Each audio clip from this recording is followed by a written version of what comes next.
नमस्कार साथियों, मैं अंकुर तिवारी हाजिर हूँ आपके लिए लेकर के रोज़ाना की तरह करंट अफेयर। आज हम लोग इस क्रॉनिकल मैगजीन की सीरीज में पढ़ेंगे अंतर्राष्ट्रीय खबरें। अंतर्राष्ट्रीय की सीरीज में हमारा पहला न्यूज है कि एससीओ स्टार्टअप फोरम का चौथा संस्करण हुआ है।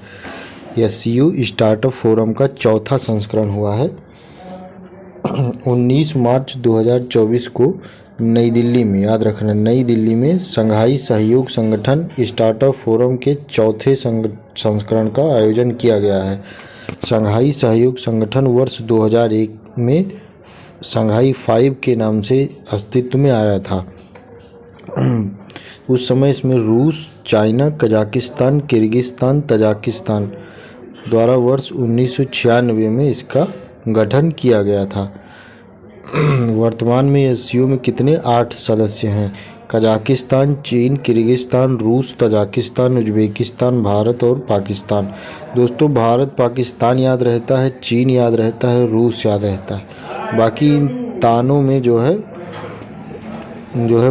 भूलने की स्थिति रहती है। तो आप याद रखिए कि तुर्कमेनिस्तान नहीं रहता है, तुर्कमेनिस्तान इसमें नहीं आता है। अगली न्यूज है कि थाईलैंड में समलैंगिक विवाह की वैधता हेतु विधेयक।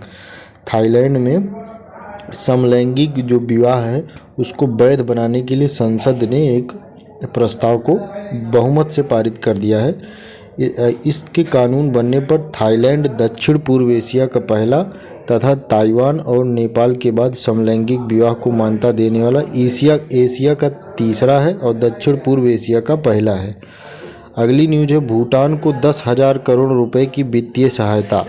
कौन दे रहा है? भारत दे रहा है। कितना दे रहा है? 10,000 करोड़ रुपए।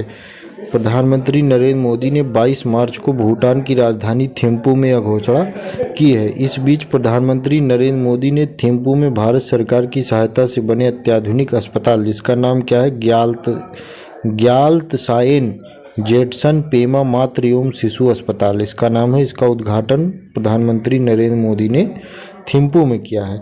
अगली न्यूज है कि आइसलैंड के ज्वालामुखी विस्फोट के बाद आपात की स्थिति आ गई है। आइसलैंड कहाँ है आप लोग जानते होंगे।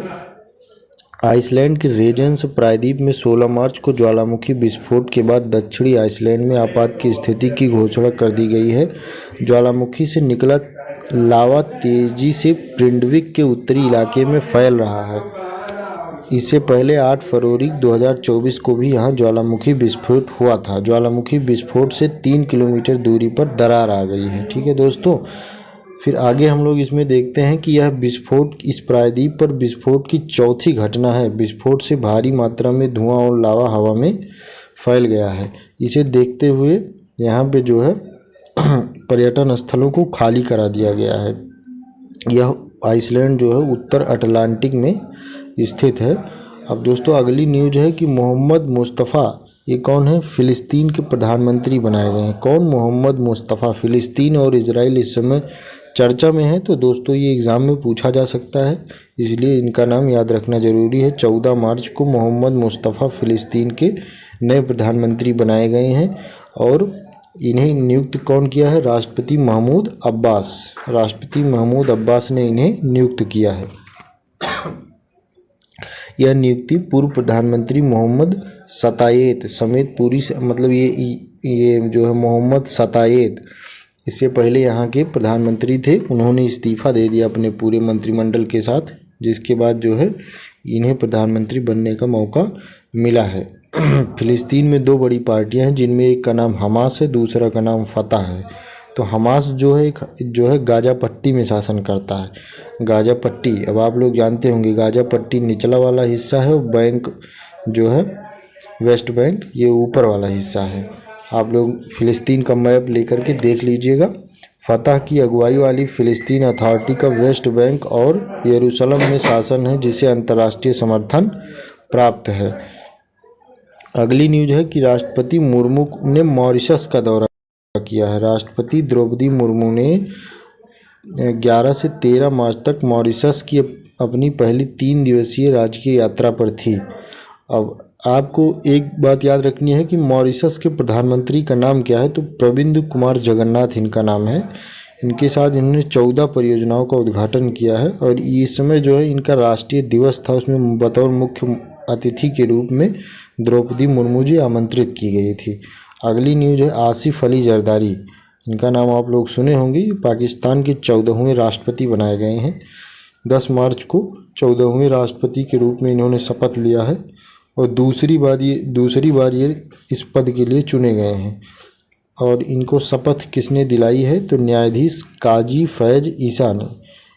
राष्ट्रपति को शपथ न्यायाधीश ही दिलाता है, भारत में भी और पाकिस्तान में भी। दूसरी बार ये देश का सर्वोच्च पद संभालने जा रहे हैं। इससे पहले 2008 से 13 तक यह राष्ट्रपति रह चुके हैं। जरदारी डॉक्टर आरिफ अलवी का स्थान लेंगे, जो सितंबर 2023 में अपना 5 वर्ष का कार्यकाल पूरा करने के बावजूद भी अतिरिक्त 5 महीने तक पद पर बने रहे। पाकिस्तान पीपल्स पार्टी और पाकिस्तान मुस्लिम लीग नवाज के ये संयुक्त उम्मीदवार हैं, जिन्हें 255 मत मिले हैं। और इनके प्रतिद्वंदी कौन थे? तो सुन्नी इत्तेहाद काउंसिल के प्रत्याशी थे कौन? महमूद खान अचकजई। इनको 119 मत मिले, इनको 255 मत मिले। इतना इम्पोर्टेंट नहीं, नाम याद रखिएगा दोस्तों। इसी के साथ हमारा वीडियो समाप्त होता है। पूरा वीडियो देखने के लिए बहुत बहुत धन्यवाद दोस्तों। अगर अच्छा लगा हो तो सब्सक्राइब कर दीजिए, लाइक कर दीजिए, शेयर कर दीजिए। जय हिंद, जय भारत।